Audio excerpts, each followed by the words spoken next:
baiknya kita awali dengan membaca doa. Berdoa dimulai.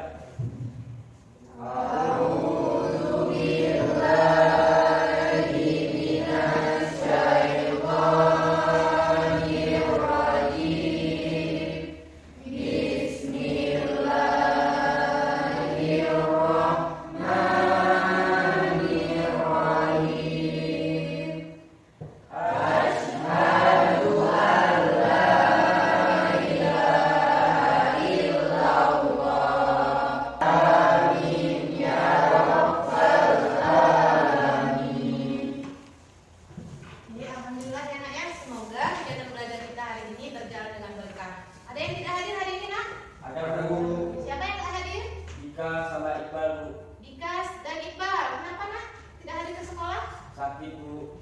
Sakit ya? Oke, baiklah kita doakan ya nak ya, sama-sama teman kita supaya lekas sembuh dan bisa kembali lagi belajar bersama kita ya.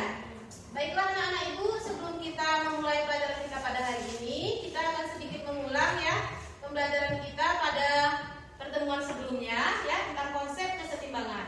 Nah, yang mau ibu tanyakan, ada nggak yang masih ingat tentang reaksi reversibel dan irreversibel? Siapa yang masih ingat? Coba tunjuk tangan. Coba Cut, kamu jelaskan kembali apa itu reaksi reversibel. Reaksi irreversibel adalah reaksi yang berlangsung satu arah atau reaksi yang tidak dapat kembali menjadi zat semula. Reaksi satu arah memiliki ciri-ciri, yaitu zat hasil reaksi tidak dapat diubah kembali menjadi reaksi. Antara reaksi dan hasil reaksi dihubungkan dengan satu arah panah. Reaksi yang berlangsung tuntas artinya reaksi akan berhenti jika salah satu atau semua hasil reaksi habis. Kalau reaksi reversibel bagaimana, Nak? Siapa yang bisa menjawab? Coba tunjuk tangan. Coba Ike. Reaksi reversibel adalah reaksi bolak-balik atau reaksi yang produknya dapat berubah lagi menjadi zat semula. Reaksi reversibel memiliki dua ciri-ciri. Yang pertama, hasil reaksi dapat bereaksi kembali membentuk reaksi. Yang kedua, antara reaksi dan hasil reaksi dihubungkan dengan dua arah anak panah. Sekarang kira-kira ini gambar apa? Keseimbangan antara timbangan yang menyatakan keseimbangan dunia dan akhirat. Jadi tidak hanya di pelajaran kimia aja yang ada tetapkan keseimbangan. Kehidupan kita di dunia ini juga harus seimbang antara kegiatan yang kita lakukan untuk kepentingan dunia dan kepentingan akhirat. Tujuan pembelajaran kita pada hari ini, anak-anak ibu nanti akan ibu tampilkan video ya nak ya, dan nanti kita juga akan berdiskusi kembali seperti pertemuan sebelumnya. Kalian nanti harus mampu membuat rumus persamaan tetapan keseimbangan atau disingkat dengan KC. Selain itu kalian juga harus bisa menentukan nilai tetapan keseimbangan. Nah, setelah nanti kita diskusi, maka anak-anak itu juga harus mampu mempresentasikan ke depan ya setiap kelompoknya untuk mempresentasikan hasil diskusi kalian. Dari kegiatan belajar kita itu tidak akan luput dari penilaian ibu ya. Ada beberapa aspek yang akan ibu nilai, ada 3 aspek. Yang pertama sikap. Nanti sikap kalian masing-masing secara pribadi akan ibu nilai ya. Kemudian yang kedua ada pengetahuan. Pengetahuan ini terbagi menjadi 2. RKPD yang kalian kerjakan nanti akan ibu bagi, kalian kerjakan itu juga akan ibu nilai. Dan untuk pengetahuan juga di akhir pembelajaran ibu akan memberikan soal evaluasi untuk menguji pemahaman kalian pada pembelajaran kita pada hari ini ya. Dan yang terakhir juga keterampilan. Di keterampilan ini selain dari sikap ibu nilai secara pribadi, ya, pada poin keterampilan ibu juga akan menilai masing-masing kelompok bagaimana kerjasamanya, kolaborasinya, dan keaktifannya, ya, kekompakannya dalam berdiskusi. Silakan anak-anak ibu duduk berdasarkan kelompoknya ya, yang sudah kita bagi pada pertemuan sebelumnya.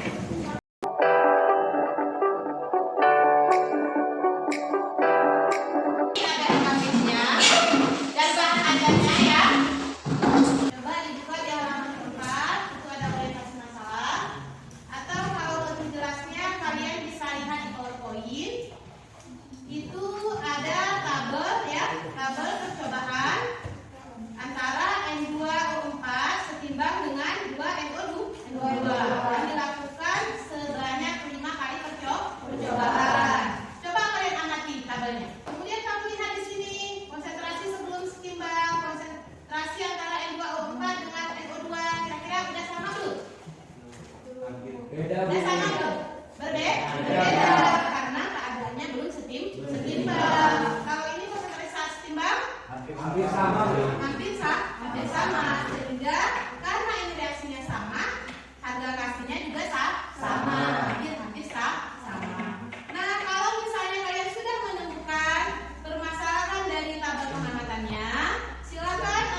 langkah-langkah untuk menentukan harga tetapan kesetimbangan ya. Assalamualaikum, halo adik-adik, ketemu lagi dengan kakak di channel Kimanika. Di video kali ini kita akan belajar materi kimia kelas 11 yaitu tentang keseimbangan kimia. Nah ini adalah bagian kedua ya. Jadi di video ini yang akan kita pelajari adalah perhitungan atau cara menentukan nilai tetapan keseimbangan berdasarkan konsentrasi atau yang disingkat dengan KC. Oke, langsung saja. Untuk menentukan nilai KC, maka yang harus kita perhatikan terlebih dahulu adalah data yang diketahui di dalam soal. Dari video yang sudah kalian amati tadi, kira-kira bagaimana cara menentukan rumus tetapan kesetimbangan? Ya, coba Nadia, bagaimana caranya? Perbandingan hasil kali konsentrasi zat-zat luas kanan dengan konsentrasi zat-zat luas kiri masing-masing dipangkatkan koefisiennya.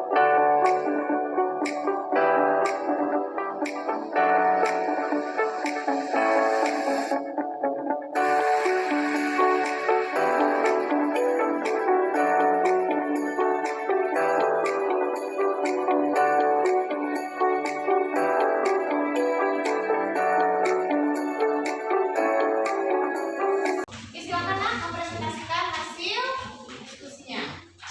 Assalamualaikum warahmatullahi wabarakatuh. Waalaikumsalam warahmatullahi wabarakatuh. Kami dari kelompok 1 ingin mempresentasikan hasil diskusi kami yaitu tentang tetapan kesetimbangan yang akan dijelaskan oleh rekan saya.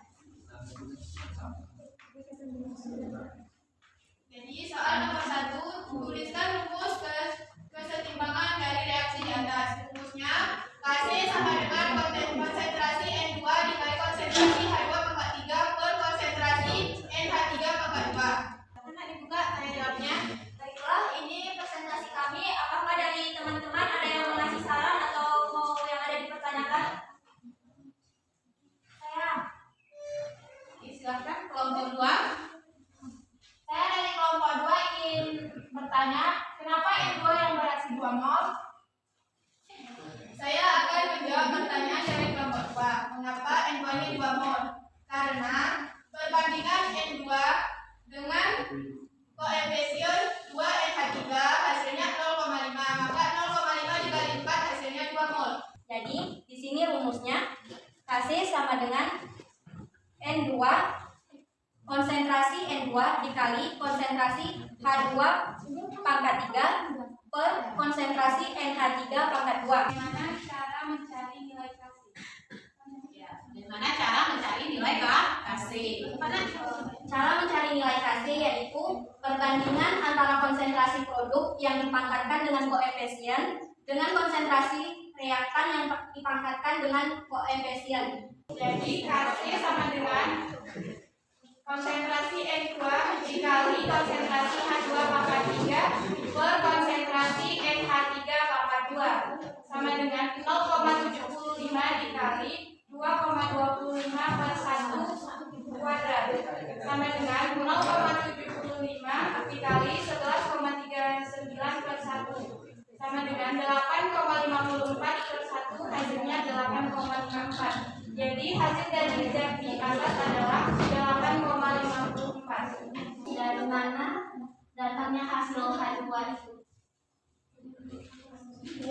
Yang H2 molnya atau konsentrasinya? Molnya. Mol H2 itu kenapa? Ada berapa?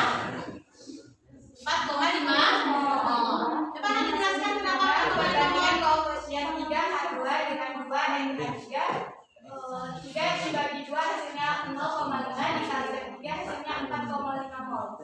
Jadi Kc-nya adalah Kc sama dengan konsentrasi N2 konsentrasi H2 akar 3 konsentrasi NH3 kuadrat sama dengan 0,75. Apa hasil dari H2-nya bisa 2,25? Baik, terima kasih dari kelompok 3.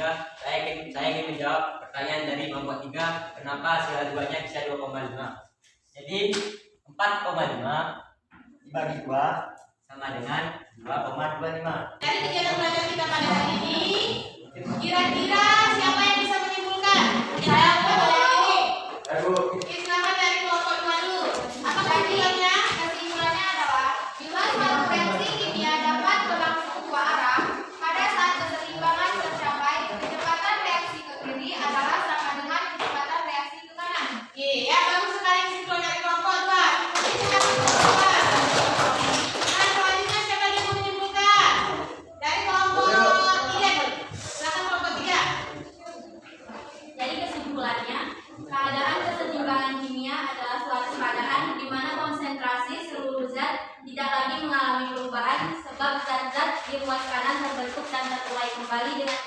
hal yang sama. Nah, sekarang penguatan dari Ibu. Pada materi ini kalian sudah belajar tentang tetapan kesetimbangan. Simbol dari tetapan kesetimbangan itu adalah kasih. Nah, untuk membuat persamaan tetapan kesetimbangan, maka tetapan kesetimbangan itu dipengaruhi oleh konsentrasi zat-zat yang bereaksi. Maka untuk rumusnya itu kasih sama dengan perbandingan antara konsentrasi produk dengan konsentrasi reaktan yang dipangkatkan dengan koefisien. Nah, pada rumus kasih itu hanya berlaku pada fase gas dan fase luar. Ya. Nah, dari situ dia ada hubungan antara reaktan dan produknya itu pada saat kesetimbangan itu molnya harus sama. Oke, baiklah anak-anak Ibu, kira-kira bagaimana pembelajaran kita pada hari ini? Apakah bisa kalian pahami? Karena anak-anak Ibu sudah memahami materi kita pada hari ini, Ibu akan memberikan soal evaluasi untuk menguji pemahaman kalian. Jadi soal evaluasi ini kalian kerjakan masing-masing, ya, tidak lagi secara berkelompok.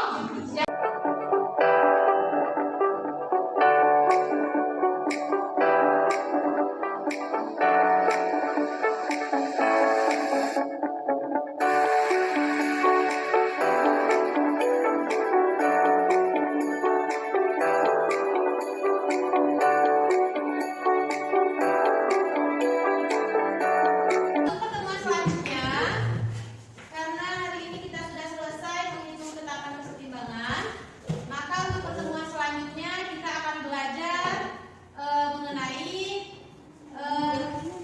tetapan kesetimbangan parsial.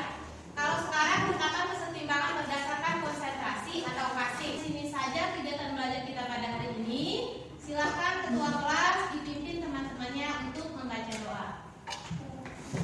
Sebelum mengakhiri kegiatan pembelajaran kita pada pagi hari ini, baiknya kita membaca Al-Fatihah di dalam hati masing-masing agar ilmu kita pada hari ini dapat bermanfaat. Doa dimulai. Ustaz. Ya, alhamdulillah nak, pembelajaran kita hari ini berjalan dengan lancar, ya. Semoga ilmunya dapat bermanfaat untuk kalian. Silakan ketua kelas disiapkan. Siap.